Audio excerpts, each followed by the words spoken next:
శ్రీమాత్రే నమ. జై గురు దత్తాత్రేయ నమ. ఈ వీడియోలో మనం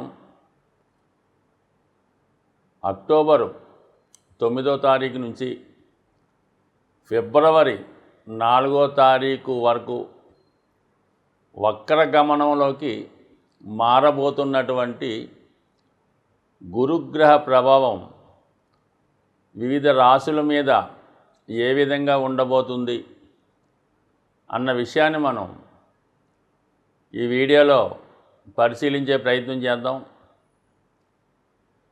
గ్రహాలలో అత్యంత శుభగ్రహాలులో గురువు ప్రథముడుగా ఉండడం జరుగుతుంటుంది. దాని తర్వాత శుక్రుడు, శుభగ్రహాలతో కలిసినటువంటి బుధుడు, అలాగే పాపగ్రహాలుగా శని, కుజ, రవి, రాహుకేతువులు ఉంటాయి. అంటే ఏదైనా ప్రతి ఒక్కరూ కూడా ఒక విద్యలో విజయం సాధించాలన్నా, వివాహం జరగాలన్నా, సంతానం కలగాలన్నా, సంస్కారం, జ్ఞానం, విజ్ఞానం రావాలన్నా గురువు యొక్క అనుగ్రహం తప్పనిసరిగా జాతకుడిపై ఉండాలి.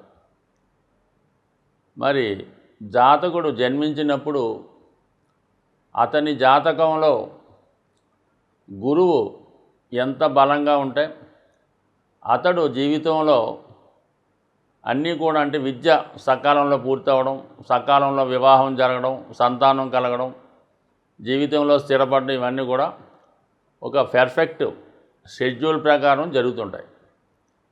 అదే గురువు బలహీనుడై పాపగ్రహాలతో కలిసి ఉన్నప్పుడు, అంటే ఒక విధంగా రాహుతో కలిసి గురుచండాల యోగం ఏర్పడిన, అలాగే శనితో కలిసి ఒక విధంగా అది మంచి యోగం అయినప్పుడు కూడా అభివృద్ధి ఆలస్యం అవుతూ ఉంటుంది.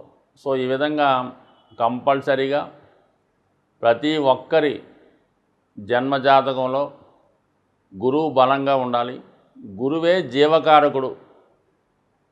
నాడీ శాస్త్ర ప్రకారం గురువుని ఆధారంగా తీసుకొని ఆ జాతకుడి యొక్క మొత్తం జీవితం విశ్లేషించడం జరుగుతూ ఉంటుంది. అంటే మొత్తం గురువు ఒక రాశి నుంచి ఒక రాశిలోకి మారడానికి సంవత్సరకాలం, మొత్తం 12 రాశులు మారడానికి 12 సంవత్సరాలు పడుతుంది. ఈ విధంగా క్యాలిక్యులేట్ చేస్తూ మరి నాడీ శాస్త్ర ప్రకారం మరి జాతకుడికి ఎప్పుడు పెళ్లి జరుగుతుంది, ఎప్పుడు ఉద్యోగం వస్తుంది, ఎప్పుడు అనారోగ్యం కలుగుతుంది, ఎప్పుడు సంతానం కలుగుతుంది, ఇవన్నీ కూడా సులభంగా తెలుసుకోవచ్చు గురువు యొక్క గమనం ఆధారంగా నాడీ శాస్త్ర ప్రకారం. మరి అటువంటి గురువు సాధారణంగా సంవత్సరంలో ప్రతి సంవత్సరం కూడా జరుగుతుంటుంది. ఇప్పుడు ఈ సంవత్సరం ప్రత్యేకంగా కొత్తగా కాదు. ప్రతి సంవత్సరం 4 నెలలు సుమారు అటు ఇటుగా రవి యొక్క గమనాన్ని అనుసరించి, అంటే సూర్యుడికి గురువుకి మధ్యన ఉన్నటువంటి డిస్టెన్స్ ఆధారంగా గురువు వక్రగమనం పొందడం జరుగుతూ ఉంటుంది. అంటే కొద్దిగా ఆ వేగంలో మార్పు రావడం, కొద్దిగా అటు ఇటు టెక్నికల్గా మార్పులు వస్తాయి. దానికన్నా ముందు టెక్నికల్గా అందరూ అనుకున్నది ఏంటంటే గురువు వక్రించి ఉన్నాడు. శుభగ్రహాలైనటువంటి ఏది గ్రహమైనా వక్రించినప్పుడు తన యొక్క బలాన్ని విపరీతంగా పెంచుకోవడం జరుగుతూ ఉంటుంది.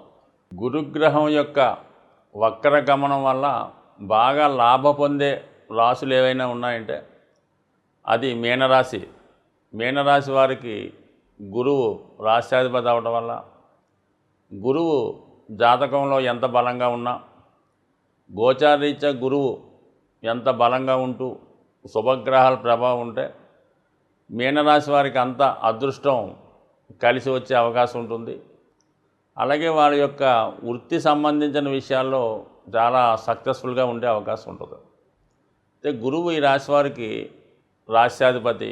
అందువల్ల వ్యక్తిగత ఆరోగ్యాన్ని, వాళ్ళ యొక్క ఆనందాన్ని, అన్ని విషయాల్లో కూడా లగ్న బలం ఉండాలి. లగ్న బలంగా ఉంటేనే జాతకుడు మంచి ప్రవృత్తి, మంచి నియమనిష్టలతో వ్యక్తిగతంగా చాలా ఆరోగ్యంగా ఉండే అవకాశం ఉంటుంది.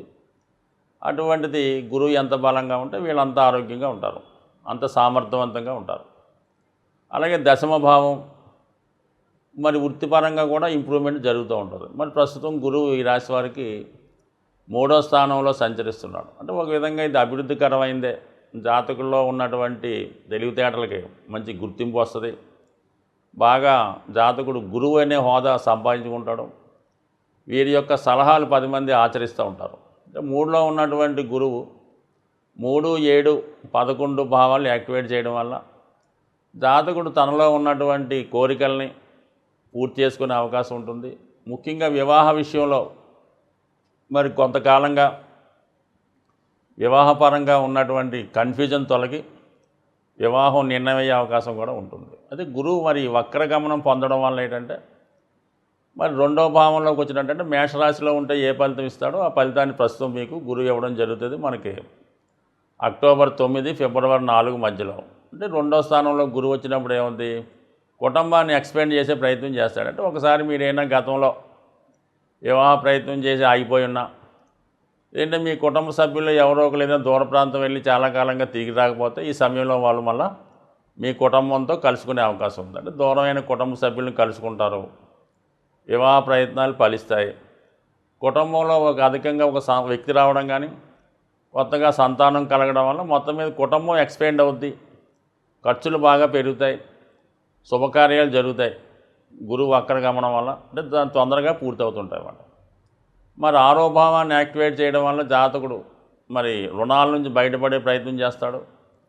అంతర్గతంగా తనకున్న బలహీనతల్ని తగ్గించుకొని మంచి మార్గంలో వెళ్ళే ప్రయత్నం చేస్తూ ఉంటాడు. మంచి గురువు లభించడం వల్ల సంస్కారవంతంగా ఉంటాడు. అంటే వృత్తి మీద ఎక్కువ ప్రభావం చూపుతుంది ఈ సమయంలో. 2, 6, 10 అంటే జాతకుడు ధర్మంగా వృత్తిని నిర్వహిస్తూ ఉంటాడు. ఎంత అయితే కష్టపడ్డాడో అంతే లాభాన్ని పొందే ప్రయత్నం చేస్తూ ఉంటాడు. సో ఈ విధంగా ఈ రాశి వారికి ఆర్థిక సమస్యల నుంచి కంప్లీట్గా బయటపడడం జరుగుతుంది. కుటుంబం కొరకు ఏదో ఒకటి చేస్తారు. అయితే ఏదైనా ప్రస్తుతం ఈ మీనరాశి వారు ఆర్థిక విషయాల్లో చాలా జాగ్రత్తగా వ్యవహరించవలసిందే. గురువు ధనస్థానంలోకి వచ్చిన ఎప్పుడు ఏమవుద్దంటే మీనరాశి వారికి డబ్బులు చేతిలో పడేంత వరకు కూడా ఆ అప్పు తీరుద్దాం లేదంటే ఇంకోటి మంచి కార్యక్రమం చేద్దామని ఆలోచిస్తూ ఉంటాడు. తీరా డబ్బులు చేతికి వస్తే ఇవన్నీ మర్చిపోతాడు. తను ఏదో అక్కలేని వ్యవహారాలు, అర్హత మించినవి, స్థాయి తక్కువ చేస్తూ ఉంటాడు. లేదంటే ఎవరికోడికి మోసం రూపంలో పోగొట్టుకుంటూ ఉంటాడు. తిరిగి మళ్ళీ మొదటికి వస్తుంది. ఈ విధంగా ఈ మీనరాశి వారు వారి యొక్క యాటిట్యూడ్ని ఖచ్చితంగా మార్చుకోవాలి. డబ్బులు ఉన్నప్పుడు ఒక విధంగా డబ్బులు లేనప్పుడు ఒక విధంగా ఉండకుండా ఎప్పుడు కూడా ఒకే విధంగా ప్రవర్తిస్తూ ఉండాలి. సాధారణంగా మరి ఈ రాశి వారికి కూడా ఎలా ఉంటుందంటే వీళ్ళ దగ్గర డబ్బులు ఉన్నాయి, బాగా సంపాదిస్తాడు ఉన్నప్పుడు ఎందుకంటే కొంత ఆడంబరంగా ఉంటాడు, వీడి దగ్గర డబ్బులు ఉంటాయి. ఆ టైంలో అటు ఫ్రెండ్స్ చేరతారు, బంధువులు చేరతారు, అందరూ మీ చుట్టూ కనబడుతుంటారు. ఎప్పుడైతే మీ దగ్గర డబ్బులు అయిపోయి కొద్ది ఇబ్బందుల్లో ఉన్నారనుకున్నారో అప్పుడు అందరూ దూరం అవుతారు. మీరు వస్తే మీరు ఫోన్ చేస్తే మీ ఫోన్ కూడా ఎత్తారు. అందుకని మీరు ఎప్పుడు కూడా డబ్బులు ఉన్నా లేకపోయినా ఒకేలాగా వ్యవహరిస్తేనే మీ జీవితంలో మంచి అభివృద్ధికి వెళ్ళే అవకాశం ఉంటుంది.